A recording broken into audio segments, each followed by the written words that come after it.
बिस्मिल्लाहिर्रहमानिर्रहीम। अस्सलाम वालेकुम। आप यूट्यूब चैनल देख रहे हैं, मैं डॉक्टर असद रियाद से। सबसे पहले दरूद व सलाम अल्लाहुम्मा सल्ली अला मुहम्मद व आले मोहम्मद व बारिक वसल्लम।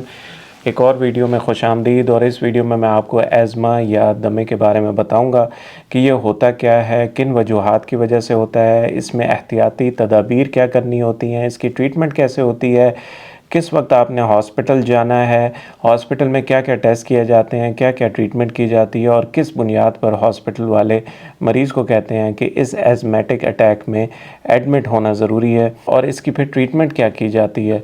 ये सब मैं आपको इस वीडियो में बताऊँगा, तो साथ रहिएगा।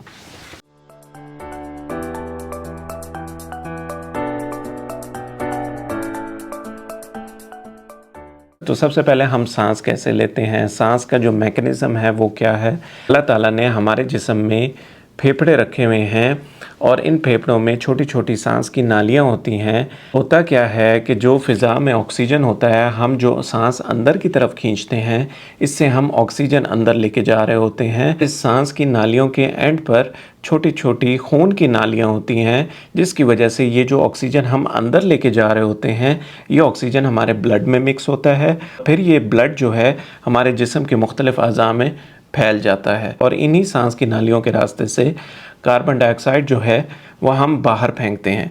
यानी जब हम सांस अंदर खींचते हैं तो ऑक्सीजन अंदर लेके जा रहे होते हैं जो हमारे ब्लड में मिक्स हो जाता है और इन्हीं सांस की नालियों से हम कार्बन डाइऑक्साइड जो है वापस फ़िज़ा में फेंक रहे होते हैं। अब आप अपने दिमाग में इन सांस की नालियों को ऐसा समझ लें जैसे एक पानी का पाइप होता है और उसका डायमीटर अंदर से ऐसा गोल होता है। अब एज़मा या दमा क्या चीज़ होती है? एज़मा या दमा एक दायमी मर्ज़ है और इन सांस की नालियों में चंद वजूहात, वो क्या वजूहात हैं आगे चलकर मैं आपको इस वीडियो में बताता हूँ। चंद वजूहात की वजह से इन सांस की नालियों में सोजिश हो जाती है। जब सोजिश होती है तो ज़ाहिर बात है जो सांस की नालियाँ हैं उनका डायमीटर कम होना शुरू हो जाता है। जब उनका डायमीटर कम होगा, सांस के आमदोरफ्त में कमी वाक़ई होगी। फिर वक्त के साथ साथ इन्हीं सांस की नालियों में म्यूकस बनना शुरू हो जाता है, जिसे आम ज़बान में बलगम कहते हैं। और उस बलगम के बनने की वजह से मज़ीद जो डायमीटर है सांस की नालियों का वो मज़ीद कम हो जाता है। इनसे जब हवा गुज़रती है तो सीटियों की आवाज़ पैदा होती है। यही वजह है कि जब एज़मा या दमा के मरीज़ों में जब उन्हें सांस लेने में दुश्वारी हो रही होती है, अटैक हो रहा होता है एज़मा का, तो आपको सीटियों की आवाज़ें सुनने को मिलती हैं। कि वजूहात क्या हैं? ज़्यादातर वो बच्चे जिनके वालिदैन को एज़मा है तो बच्चों में भी ये मुंतकिल हो जाता है जेनेटिक प्रीडिस्पोजिशन की वजह से। दूसरा ये है कि कुछ लोगों को एलर्जी की वजह से होता है, कुछ लोगों को मौसम की एलर्जी की वजह से, यानी ठंडे मौसम में उन्हें एज़मा अटैक हो जाता है। कुछ लोगों को बारिश की वजह से अटैक हो जाता है, कुछ लोगों को परफ्यूम्स की वजह से अटैक होता है, कुछ लोगों को अगर वो किसी केमिकल से एक्सपोज हो जाएं, मिसाल के तौर पे अगर वो बाथरूम साफ़ कर रहे थे और उसमें उन्होंने क्लोरेक्स डाला, जो भी डिसइंफेक्टेंट डाला, उसकी खुशबू की वजह से उनको एलर्जी की वजह से अटैक हो गया। होता क्या है कि जिन लोगों को जिस वजह से एलर्जी होती है, हमारे जो एलर्जी के खुलिये होते हैं वो हिस्टामीन रिलीज़ करते हैं हमारे जिस्म में और ये हिस्टामीन जो है हमारे सांस की नालियों में भी जाके अफेक्ट करती है। इसकी वजह से फिर सांस की नालियों में सोजिश होती है और फिर ये एज़मा अटैक हो जाता है। उसके अलावा कुछ मेडिसिन्स हैं जैसे एनसेड्स में एस्पिरिन है, कुछ एस्पिरिन की वजह से एलर्जी होती है और यही वजह है कि जिन लोगों को जिस्म में किसी वजह से भी दर्द होता है, जोड़ों में दर्द हो गया, किडनी की वजह से दर्द हो गया, कोई भी दर्द होता है तो और वो ऊपर से दमे के मरीज़ होते हैं तो उनमें एनसेड्स के इंजेक्शंस या एनसेड्स की टैबलेट्स नहीं दी जाती हैं, उनमें कॉन्ट्राइंडिकेटेड होता है। क्योंकि अगर वो ये लेंगे टैबलेट्स तो उनमें एज़मा अटैक होने के चांसेस होते हैं। इसीलिए जिसको भी अगर दमा है या एज़मा है, अगर वो हॉस्पिटल किसी वजह से भी जाता है, मिसाल के तौर पे किडनी पेन की वजह से या पेट में दर्द की वजह से, तो उसका ये फ़र्ज़ है कि वो डॉक्टर को ये ज़रूर बताए कि उसको दमा है, ताकि डॉक्टर उसको एनसेड्स का इंजेक्शन या टैबलेट्स ना दे। क्योंकि खुदा ना खास्ता अगर आपको दमा है और आपको एस्पिरिन दे दी गई या कोई भी एनसेड्स का इंजेक्शन लगा दिया जाए तो चांसेस हो सकते हैं कि आपको एज़मेटिक अटैक हो जाए। बाज़ लोगों को ज़्यादा हंसने की वजह से भी हो जाता है, बाज़ लोगों को ज़्यादा रोने की वजह से भी हो सकता है, बाज़ लोगों को ज़्यादा डिप्रेशन में कोई अगर इमोशनल स्ट्रेस हुआ है उसकी वजह से भी अटैक हो सकता है। कुछ लोगों को तेज़ाबियत होती है, तेज़ाबियत में भी एज़मेटिक अटैक हो सकता है। कुछ लोगों को अगर पहले से एज़मा है और उनको अगर कोई वायरल फ्लू हो जाता है, कोई इन्फेक्शन हो जाता है तो उनका जो एज़मा अटैक है वो भी ट्रिगर हो सकता है। मरीज़ ये आकर बताता है कि जब मैं काम पर होता हूँ तो मुझे सांस लेने में ज़्यादा तकलीफ़ होती है, और वीकेंड आता है जब मुझे छुट्टी होती है तो मेरे सिम्टम्स बेहतर हो जाते हैं। उसकी वजह ये होती है कि जब वो काम पर होता है तो वो इरिटेंट रोज़ उसको एक्सपोजर हो रहा होता है, रोज़ इरिटेंट उसके अंदर जा रहा होता है, जिसकी वजह से उसे एज़मा हो रहा होता है, उसके सांस लेने में तकलीफ़ हो रही होती है। और जब वो वीकेंड पे अपने घर में होता है तो वो इरिटेंट जो पहले उसको रोज़ जा रहा होता है, वीकेंड पर वो एक्सपोज नहीं होता उस इरिटेंट से, तो वो बेहतरी महसूस करता है इन सिम्टम्स में। अब इसमें आपने प्रिवेंटिव मेजर्स यानी एहतियाती तदाबीर क्या करनी है, वो ये कि जिस वजह से भी आपको एज़मा हो रहा है उससे परहेज़ करें। अब यहाँ पर आप काउंटर आर्गूमेंट कर सकते हैं कि मजबूरी है, पॉसिबिलिटी नहीं है उस एक्सपोजर से आपको दूर रखने की, तो कदरुल इम्कान जो आप कर सकते हैं वो आप करें। अगर आपको पोलन एलर्जी है तो मास्क का इंतज़ाम करें, मास्क इस्तेमाल करें और उन इलाकों से दूर रहें। अगर आपको वायरल इन्फेक्शन हो जाता है तो जल्द से जल्द सिम्टोमेटिक ट्रीटमेंट शुरू करें ताकि उन सिम्टम्स का दौरानिया कम किया जा सके, और जैसे ही दौरानिया कम होगा तो आपके एज़मेटिक अटैक के होने के खदशात कम हो जाते हैं। तीसरा ये कि अगर आपको परफ्यूम से, किसी खुशबू से अगर अटैक हो रहा है तो उस खुशबू से दूर रहें। चौथा ये कि अगर आपको मौसम की वजह से, ठंड की वजह से अटैक हो रहा है तो कोशिश करें कि ठंड में ना जाएं और अपने आप को गर्म जगह पर रखें। पांचवा ये कि अगर आपको ज़्यादा हंसने की वजह से अटैक हो रहा है तो ज़्यादा हंसे मत। छठा ये कि अगर आपको आपके काम पर एक्सपोजर ऐसा हो रहा है, जैसे केमिकल्स हो गए, कोई इरिटेंट है, कॉटन वगैरह हो गया, उसकी वजह से आपको अटैक हो रहा है, तो अपने सुपरवाइज़र से बात कीजिए कि मुझे जी इस एक्सपोजर की वजह से अटैक हो रहा है, मुझे आप कोई ऐसा काम दे दीजिए जहाँ पर ये एक्सपोजर ना हो। और अगर आपको तेज़ाबियत की वजह से अटैक हो रहा है तो अपनी तेज़ाबियत का इलाज कीजिए ताकि एज़मा अटैक ना हो। अब इसकी ट्रीटमेंट क्या है? ट्रीटमेंट में इसके मुख्तलिफ़ किस्म के इन्हेलर्स भी होते हैं, मुख्तलिफ़ किस्म की टैबलेट्स भी होती हैं डिपेंडिंग ऑन द सेवेरिटी। किसी को अगर माइल्ड एज़मा है, मॉडरेट एज़मा है, सीवियर एज़मा है, तो इस हिसाब से डॉक्टर डिसाइड करता है कि आपको किस किस्म के इन्हेलर्स देने हैं, किस किस्म की टैबलेट्स देनी है। इन्हेलर की जो टाइप्स हैं वो ये हैं कि शॉर्ट एक्टिंग बीटा ब्लॉकर होता है, और दूसरा ये होता है कि लॉन्ग एक्टिंग बीटा ब्लॉकर्स भी होते हैं और उनके साथ स्टीरॉइड्स कॉम्बिनेशन में भी आते हैं। जो शॉर्ट एक्टिंग बीटा ब्लॉकर्स होते हैं उनमें आपने अक्सर फिल्मों में भी देखा होगा कि किसी को एज़मेटिक अटैक होता है, यकदम सांस लेने में यकदम तकलीफ़ होती है तो फ़ौरन वो पंप मारते हैं, इसकी वजह से फ़ौरन जो अटैक होता है वो सबसाइड हो जाता है।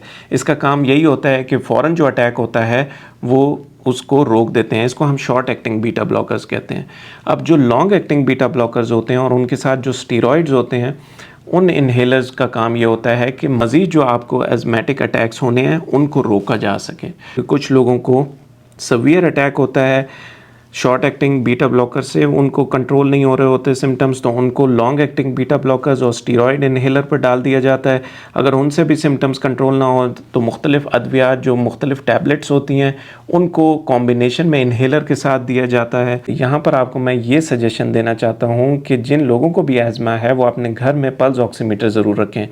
पल्स ऑक्सीमीटर एक पुर्जा होता है जो हम अपने उंगली पर, फिंगर पर लगाते हैं, जिसकी वजह से आपके जो जिस्म में ऑक्सीजन की जो नौयत होती है उसका अंदाज़ा हो जाता है।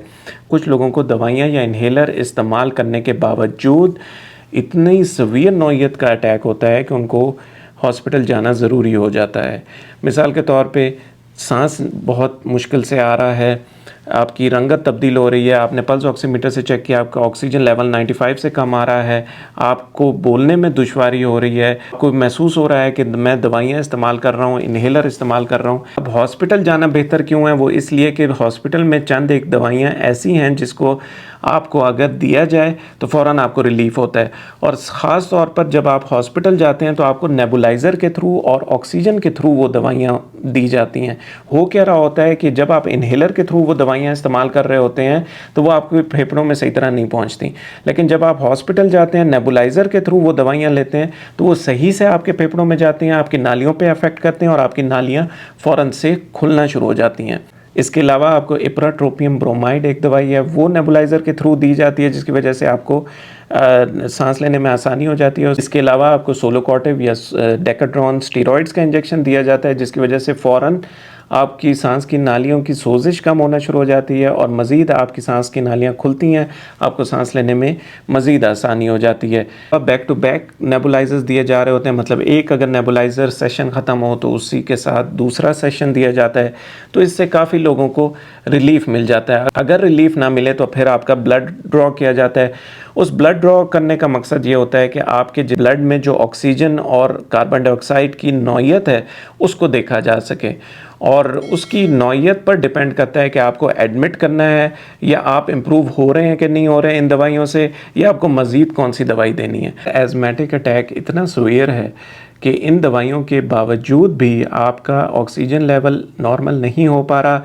या आपके जिस्म में कार्बन डाइऑक्साइड की मिकदार बढ़ती जा रही है, तो फिर इस मौके पर यह डिसाइड किया जाता है कि आपको मज़ीद क्या दवाइयाँ दी जाएँ या आपको हॉस्पिटल में दाखिले की ज़रूरत है। बैक टू बैक नेबुलाइजेशन से या स्टेरॉयड इंजेक्शन से बेहतर नहीं हो रहा है तो आपको मैग्नीशियम सल्फेट इंजेक्शन दिया जाता है। अगर आप उससे भी नहीं ठीक हो रहे और आपकी कार्बन डाइऑक्साइड की मिकदार ज़्यादा हो रही है, ऑक्सीजन आप सही तरह मेंटेन नहीं कर पा रहे ऑक्सीजन लगने के बावजूद, तो फिर आपको हॉस्पिटल में एडमिट किया जाता है। उसका मकसद ये होता है कि एक तो आपको नेबुलाइजर्स बार बार दिए जाएँ, स्टेरॉयड्स इंजेक्शंस पे रखा जाए, अगर आपके जिस्म में कोई इन्फेक्शन है तो उसके लिए एंटीबायोटिक्स दी जाएँ। आपके जिस्म में कार्बन डाइऑक्साइड बहुत ज़्यादा हो गई है तो खुदा न खास्ता आपके कंफ्यूज होने के चांस हैं, खुदा न खास्ता आपके बेहोश होने के चांस ज़्यादा हो जाते हैं, आपकी मेंटल स्टेट पे अफेक्ट होने का चांस होता है। उसमें आपको CPAP भी लगाया जा सकता है। CPAP का मतलब ये होता है कि एक मशीन होती है जो ख़ास प्रेशर से आपके अंदर ऑक्सीजन भी देती है और आपके अंदर से कार्बन डाइऑक्साइड को